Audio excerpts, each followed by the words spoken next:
You know that feeling, right? You're reading something, maybe an article or a friend tells you something, maybe even a test result comes back from the doctor. And just like that, your whole understanding of something, it just kind of shifts. You had one picture, and this new bit of information makes you redraw it completely. How do you actually do that? How do you fold that new data into what you already thought? How do you update your beliefs logically, smartly? Well, for gosh, over 250 years now, there's been this one really brilliant mathematical idea that's helped guide us through all this new info. It's called Bayes' rule. It's this powerful way of working out probabilities that really relies on what you already believe going in. And today, we're doing a deep dive into something pretty mind-blowing. An international team of researchers has worked out a quantum version of Bayes' rule. Now, this isn't just some theoretical puzzle for physicists, it's fundamental, a totally new way of thinking about how probabilities and maybe even beliefs update at the most basic level. And it could have huge implications, really, for everything from quantum computing to how we even understand the quantum world itself. So, our mission today is first to unpack the original genius of Thomas Bayes, get a real handle on the core idea that makes his rule so powerful. And then we're going to journey into how physicists are teaching this, well, this ancient wisdom, some really incredible new quantum tricks. It is pretty amazing, isn't it? Seeing a classical concept, something that shaped how we think about information for so long, now being rigorously pulled into the quantum realm.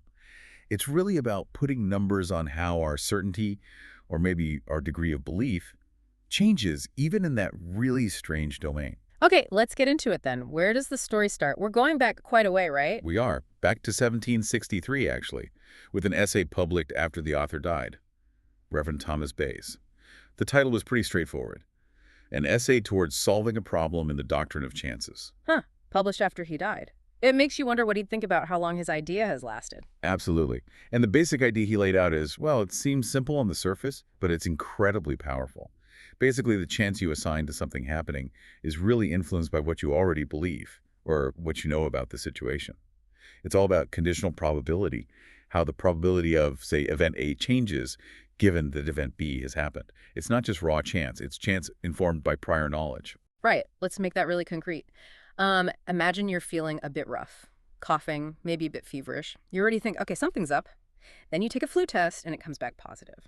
That test result isn't just existing in a vacuum, is it? Your initial feeling, that prior hunch, plus this new evidence, it drastically changes how sure you are. You suspected it, but the test makes it, much more likely in your mind. Precisely.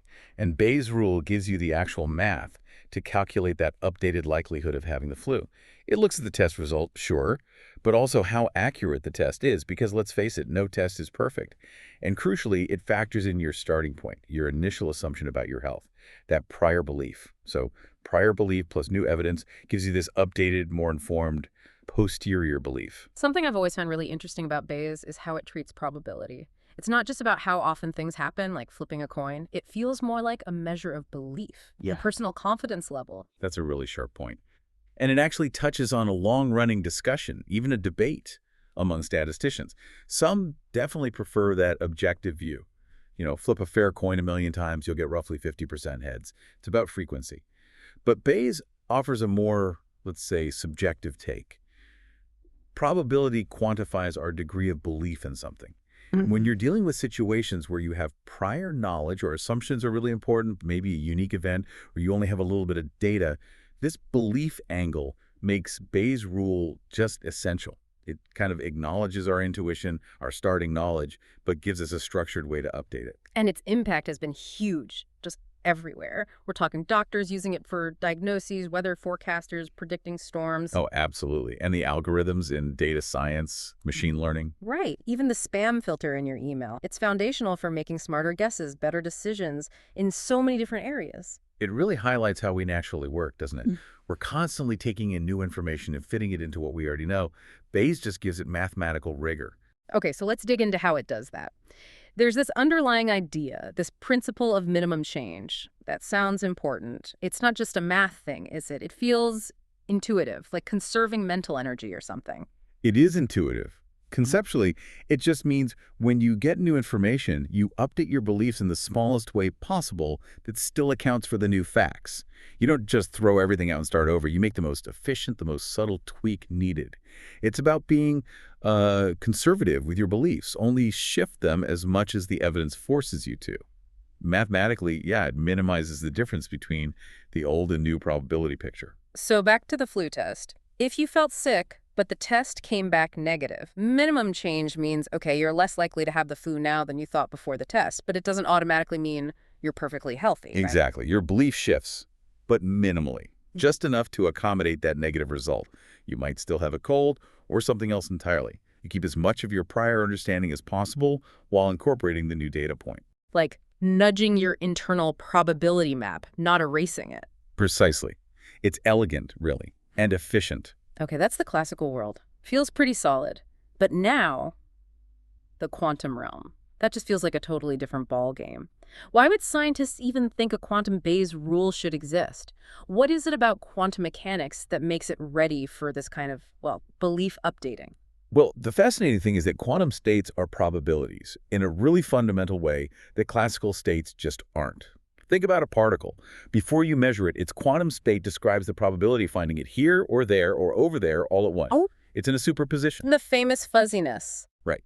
But then you do measure it, and suddenly, boom, it's found in one specific place. That measurement collapses the superposition. So that new piece of information, knowing where it is now, absolutely must update your description, your belief, if you like, about the particle state. The probability has to spike around where you found it. And the key difference is, in the classical world, probability often describes our ignorance. The coin is heads or tails, we just don't know which yet. But quantum mechanically, before measurement, the particle isn't just one thing hiding. It genuinely exists in that smeared-out state of possibilities. The measurement changes the system itself fundamentally. So updating isn't just about our knowledge, it's about the reality. It cries out for a Bayesian-like update, but one that respects quantum rules. Ah, okay, that clicks. Mhm. So the quantum world is constantly doing its own updates whenever we poke it, and classical Bayes just doesn't have the tools for superposition and all that weirdness. So who figured this out? Who were the people behind this breakthrough in mathematical physics? Right, that phrase comes from Professor Valerio Scarani at the Center for Quantum Technologies at NUS. He's one of the key people. He worked with Assistant Professor Gabai, who's at the Hong Kong University of Science and Technology, and also Professor Francesco Buscemi from Nagoya University in Japan, an international team. And their paper came out in Physical Review Letters not too long ago, August 28th, 2025. Okay, and what makes their work stand out? I gather people have tried to make quantum versions before. They have. People proposed quantum formulas that looked a bit like Bayes' rule or had similar properties. But what this team did, and this is the crucial part, is they derived their quantum Bayes rule from a fundamental principle. They didn't just propose it because it looked right. It's like finding the bedrock law that leads to the rule rather than just finding a useful rule. It gives it much stronger foundations. And that fundamental principle, it connects back to the classical version. Exactly. They started with a quantum version of that principle of minimum change we talked about earlier, a beautiful parallel. But how do you measure change or closeness with fuzzy quantum states? It's not like standard probability charts. Good question. Instead of classical probability distributions, they use something called quantum fidelity. Fidelity is basically a measure of how close or how similar two quantum states are. If two states are identical, the fidelity is 1. If they're completely different, it's 0.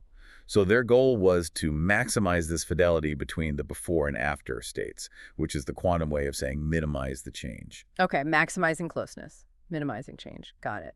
So they set up the math to do that, and what happened? They worked through the mathematics of maximizing fidelity between, well, these abstract objects representing the quantum process. And they got to this point where suddenly they realized their equations perfectly matched something that already existed. The aha moment. Don't leave me hanging. Right. Their equations precisely matched something called the Petz recovery map. Petz Map. Never heard of it. What is that? So the Petz map is basically a mathematical operation, a kind of recipe for updating a quantum state after some interaction or measurement. It was actually proposed way back in the 1980s by a mathematician named Denis Petz. And for years, people in quantum information suspected it might be the right quantum version of Bayes' rule, mainly because it had nice mathematical properties. It seemed to do the right kind of job.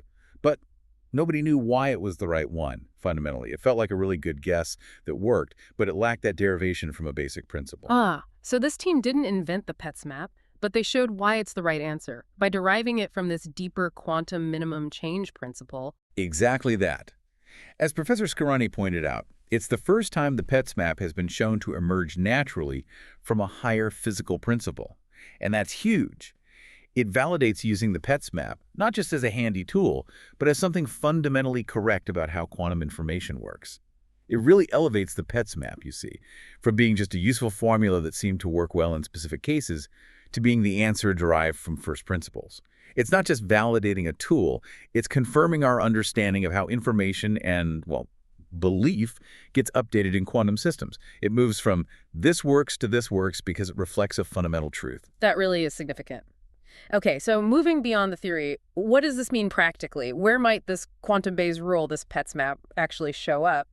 Well, it's not just abstract math. Now that it's on such solid footing, it has real potential, especially in quantum technologies. Quantum computing. Definitely.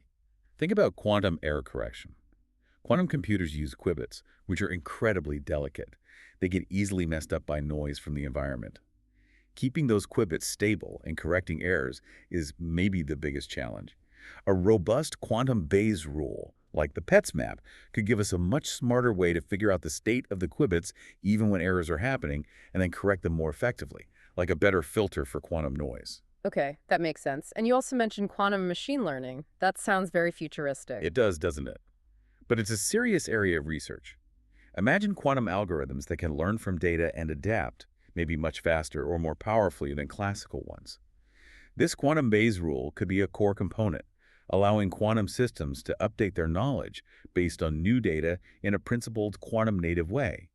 It could lead to breakthroughs in things like recognizing complex patterns, solving optimization problems, stuff we can barely imagine now, building quantum systems that can genuinely learn and adapt. Wow. And the team isn't stopping there, you said. They're looking at other quantum measures too. That's right. They want to see if applying this minimum change idea to other ways of measuring quantum distance or similarity might reveal even more useful quantum operations or rules. Hmm.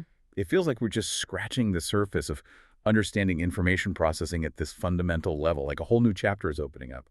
It really feels like it. We've gone from, this dusty old essay from 1763 all the way to the cutting edge of quantum physics.